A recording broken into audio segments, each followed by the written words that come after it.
Olá, bom dia. Eu quero meditar com você no texto de Deuteronômio, no capítulo 10, versículo 17. Diz assim: O Senhor vosso Deus é o Deus dos deuses, o Senhor dos senhores, o Deus grande, poderoso e temível, que não faz acepção de pessoas. Eu não sei se você já fez uma pergunta para você mesmo a respeito da vida, se ela é justa ou não. Eu sei que você já passou por muitas experiências, no qual você já questionou a respeito da própria justiça divina. Desde quando nós éramos crianças, que nós já entramos, nesse dilema a respeito da justiça. Eu lembro que uma vez comprando chocolate para os meus netos e entregando na mão deles, a divisão não foi assim tão igual. Ao quebrar o chocolate, um olhava para o outro pensando assim: eu acho que ele ficou com um pedaço maior. E de verdade, a vida também é assim, nem sempre ela quebra do mesmo tamanho.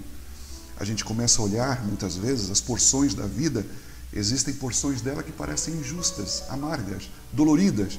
E isso faz com que muitas vezes a gente questione se Deus está sendo justo conosco, não é? Você olha, muitas vezes, uma mãe divorciada com 3 filhos na pré-escola e ela tendo que trabalhar 2 períodos em tempo, muitas vezes, quase que integrais e criar esses filhos da forma mais difícil possível, enquanto que o cônjuge, muitas vezes, não está nem aí com a manutenção do lar, o cuidado dos filhos, a parte que lhe cabe como pai.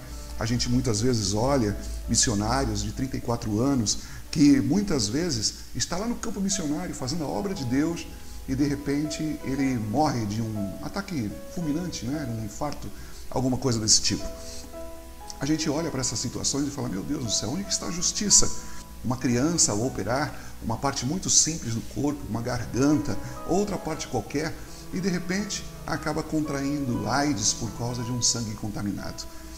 De acordo com o nosso raciocínio humano, essas coisas não estão assim muito iguais. A gente começa a fazer uma espécie de equitação, uma espécie de equilíbrio, onde parece que a balança está desarmonizada. E a gente fica se perguntando: onde está a justiça de tudo isso? Afinal de contas, onde está Deus com a sua justiça? E a gente começa então a ficar irado até com algumas situações, e refletir, menear a cabeça, abanar a cabeça. A gente fica pensando: aonde que está Deus nessas situações todas e onde está a justiça de Deus?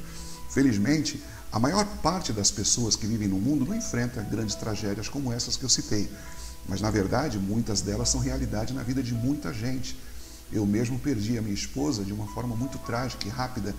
E o meu coração muitas vezes quis questionar a Deus a respeito da justiça. Mas sabe uma coisa que eu penso? Eu penso o seguinte: a gente está fazendo uma pergunta errada. A Bíblia diz assim: de que se queixa o homem? Queixe-se dos seus próprios pecados. Essa vida em pecado fomos nós que escolhemos. É uma vida que nos foi herdada pelos nossos primeiros pais e nós damos continuidade passando para as próximas gerações. Então, não é Deus que é injusto, é a vida em pecado, a vida em queda que é injusta. Por isso que Cristo precisou vir para poder resgatar a nossa história, porque a nossa história é marcada pela injustiça da vida. E quando nós pensamos nisso, uma das coisas que nós temos que ter em mente e na cabeça é aquilo que o apóstolo Pedro lhe fala, que nós aguardamos novos céus e nova terra, aonde reina a justiça. Com certeza, a justiça que existe no mundo hoje não é a justiça de Deus. Cristo manifestou a justiça de Deus, para que nenhum de nós pudéssemos passar pela condenação eterna, porque Deus, Ele não faz distinção de pessoas. Amém? Deus abençoe você, Deus abençoe o seu dia. Eu sou o pastor Nilson Lima. Se você quiser devocionais como esse de segunda a sexta, mande para mim um WhatsApp no celular 17 991 65 5167 e eu vou estar enviando para você através de uma lista de transmissão. Mande também seu nome, é importante. Eu gosto de tratar todos pelo nome. Amém? E divulgue a palavra de Deus. Deus abençoe você.